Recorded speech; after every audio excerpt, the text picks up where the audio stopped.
त्या गोष्टीचं पक्षाने कधीही समर्थन केलेलं नाहीये आणि करणारही नाहीये. रमेश म्हात्रे यांच्याकडून जी डॉक्टर आणि नर्सेस यांना मारहाण झालेली आहे अशा पद्धतीचं वृत्त सर्वत्र सुरू आहे. त्यांच्या हातून ज्या काही गोष्टी घडल्या असतील, सिनियर नगरसेवक आहेत, जवळजवळ 5 ते 6 वेळा ते निवडून आलेले आहेत.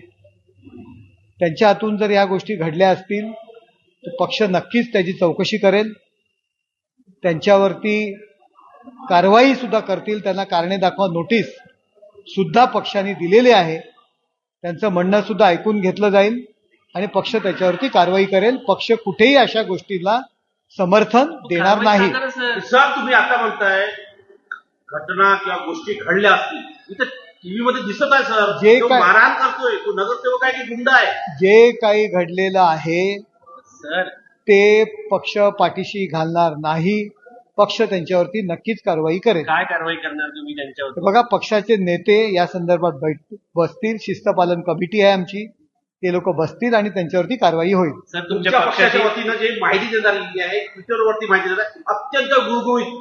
म्हणजे डॉक्टरांना एखादा व्यक्ती, एखादा पदस्थ अधिकारी असतो, तो नगरसेवक आहे, तो मारहाण करतो आणि तुमचं सरकार त्याचा बचाव करते. हे काय लावलंय सर? हे बघा, कुणीही बचाव केलेला नाहीये, कुणी ती घटना पाठीशी घातलेली नाहीये.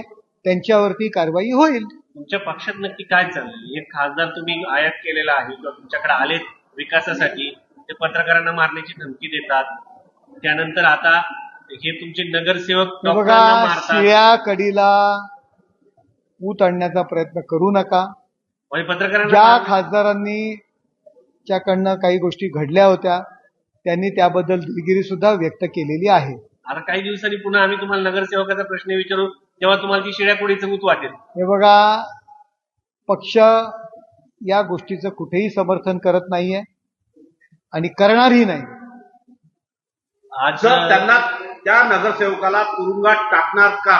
गुन्हा दाखल केल्याचा तुरुंगात टाकणार, हो किंवा नाही, असं उत्तर द्या. बघा, कायदेशीर कारवाई जी काही असते ती कायदेशीर कारवाई करण्यास कुठेही पक्षाने मज्जाव केलेला नाहीये.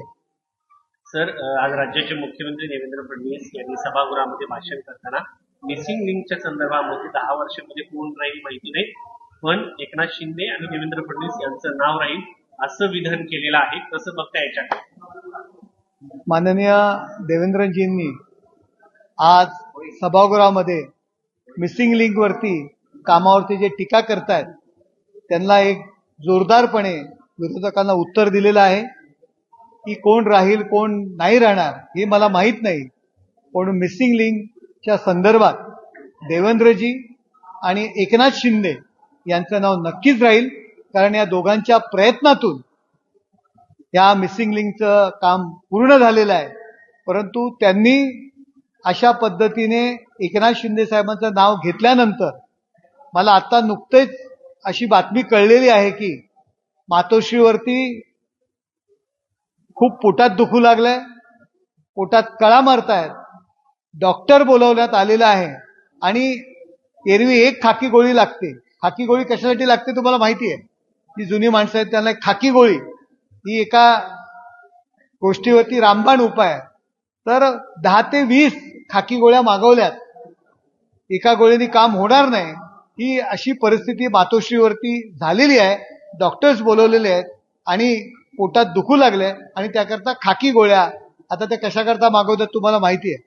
बहुतेक जुलाबावरती रामबाण उपाय येतो आणि मातोश्रीवरती त्या गोष्टी सुरू झालेल्या आहेत देवेंद्रजींनी एकनाथ शिंदे साहेबांचं नाव घेतल्यामुळे. सर, राज्याचे उपमुख्यमंत्री एकनाथ शिंदे ठाण्यामध्ये पाहणी करतात.